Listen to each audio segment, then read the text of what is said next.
I refused to shave my head for a friend's relative, so he waited until I passed out drunk at a party and did it himself, and now his family is begging me to drop the charges. For context, a close friend of mine, we'll call him Gary, has a relative who contracted cancer.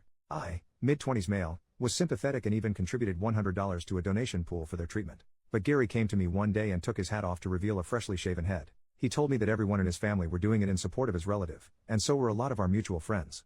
Then he asked that I get on the bandwagon. I told him I didn't want to shave my head because I like my hair. My hair is black, regularly combed and well styled. He said I could just get a wig or something and had actually brought his shaver kit. He was unboxing it when I told him this was not happening. I don't even really know his relative that he's doing this for. So I'm not doing it, end of discussion. He called me a jerk and left pretty angrily. We didn't speak for a week. Then last Saturday I got invited to a party at another close friend's house. There I found out that Gary had tried the same thing on several other friends, and only a couple of them actually did shave their heads. Gary wasn't at the party, so I had a blast hanging out, playing video games and listening to rock music, but I had way too much to drink and couldn't drive home, so they said I could just sleep upstairs. I passed out on a bed and it was a blissful sleep till I was shaken awake by another friend who told me Gary had showed up late and they caught him shaving my head while I was passed out. I saw what I looked like in a mirror and wanted to scream like I was in a horror movie. Gary even shaved off one of my eyebrows. Gary was still there and acting proud of himself, saying now you're gonna have to shave off the rest, just like me. LOL. I was furious and called the cops. When they got there, Gary fully admitted to what he had done to me and even said he was justified. The police didn't seem to think so, as this is classified as a form of assault. They asked me if I wanted to press charges and the first words out of my mouth were hell yes. Gary cussed me out while they took him away in cuffs. I tried getting my hair restyled into something presentable, but there was no saving it, and now I'm bald too. Now a bunch of Gary's family are telling me to drop the charges because Gary was off his meds and didn't mean to do it. I was like, what the heck? Because I never knew he was on meds. But I still refuse to drop the charges. It'll take months to grow my hair back the way it was. But all of the calls and messages from Gary's relatives are starting to get to me. Just about everyone else in our friend group has cut Gary out though and say that I'm doing the right thing by not dropping the charges. So now I'm divided. Am I actually wrong for pressing charges on a former friend for shaving my head in my sleep? I'm pissed. Edit. I want to make something clear here. So many people have said things like, dude, it's just hair. But would they all be saying that if I wasn't a man? What if I was some girl that had hair that took years to grow? Would they be saying the same thing? Sure, hair grows back, but it takes time. If it was something that grew back fast, people would be less inclined to care. But it's not fast. It takes months. And for some who had long hair, years. That's a lot of time wasted growing. And I don't plan on pushing for Gary to go to prison, but I don't plan to drop the charges either. His family already bailed him out. And while I didn't know he was on meds, I knew he had quite the temper, and even an entitled attitude at times. One example being a lunch where he wanted us all to combine the check and split it evenly. He got the most expensive thing on the menu. I got a cheeseburger. When we all said no, Gary went off on us for not being good friends. He's always been a jerk when he doesn't get his way, and I've only known him for like 3 years. This incident was the last straw for not just me, but a lot of other mutual friends. As for the charges, I don't want to send Gary to prison, but I would like him to get some therapy and community service. With the way Gary has acted around me in the past, and what he did to me, I actually wonder how long before he got more violent. I've seen and heard of him getting in fights for less. Edit number 2. I've gotten many comments from people saying you're the jerk. He has cancer. If you actually read what I posted, Gary is not the one with cancer. A relative of his I don't know does, and no, I don't know what kind of cancer. Gary didn't elaborate. He wanted me to shave my head for this person. And when I refused, he left in a tantrum. Then shaved my head while I was passed out drunk at a party. That's literally insane. Relevant comments. Commenter, but did you shave the other eyebrow to even out the regrowth? OP, unfortunately yes, I had to. Commenter number 2, you're not the jerk. Being off meds may be a reason, but it's never an excuse, and that was definitely assault. In fact, if you haven't already told the police, make sure they know that Gary previously asked you to get on the bandwagon, said he'd shave it for you while unpacking his equipment, but you refused and he verbally assaulted you. He knew you didn't and wouldn't consent, but did it anyway while you were unconscious. OP, the police know every detail about Gary that I've given here, save for his family harassing me, which I intend to tell the police about as soon as possible. OP, in regards to if his other friends knew about this, my friends all want nothing to do with Gary anymore. They didn't egg him on. They had no idea he was going to do what he did. Commenter number 2, actually if you're going to talk to the DA, they may be able to offer him a plea where he needs to stay on meds or go in treatment. OP, I already figured not much was going to happen since I wasn't harmed other than my hair. Whatever deal he takes in court, if he gets one, won't really matter to me. What does matter to me though is that this process makes him realize just how badly he screwed up. Meds or no meds. Commenter number 3, how did he get into the house?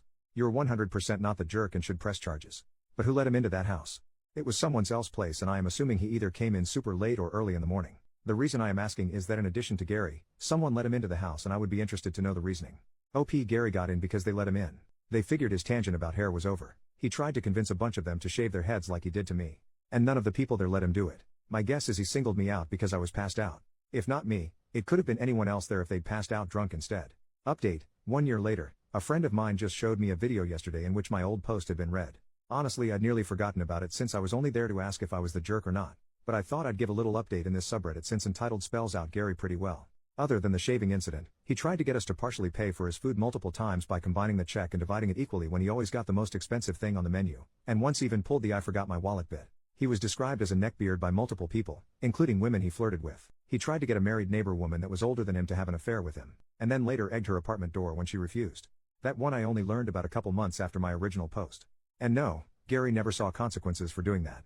I also learned he stole several video games and DVDs from friends, mooched food and drink out of their fridges, and even went through a period as a squatter for 2 months by refusing to leave a house he'd been let into by a former tenant, and the landlord actually paid him to leave. Gary's also an extreme hypocrite that contradicted himself more than a corrupt politician. For example, one minute he'd be anti-vax, the next he'd be complaining about other people who weren't getting the COVID-19 vaccine.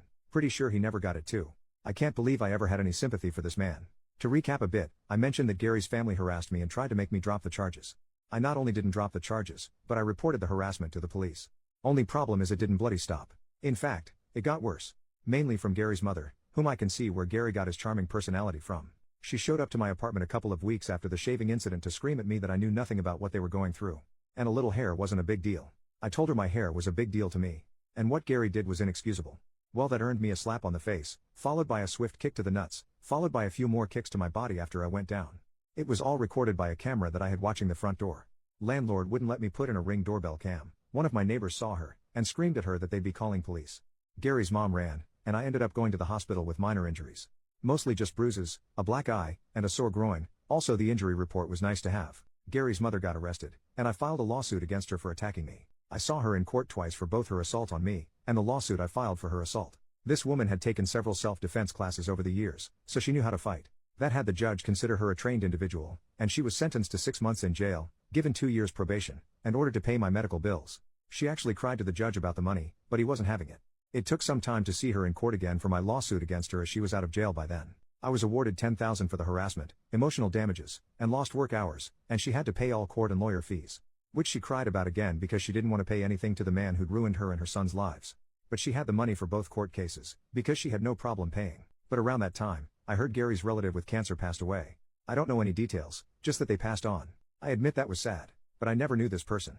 But Gary made their condition his hill to die on when he tried to make an example out of me. Gary got some probation and community service for what he did to my hair. And he cut contact with our entire friend group and eventually moved away. Where to? I don't know. I don't care either. As for my hair, well, it grew back just fine. Took nearly half a year to get it back how it was.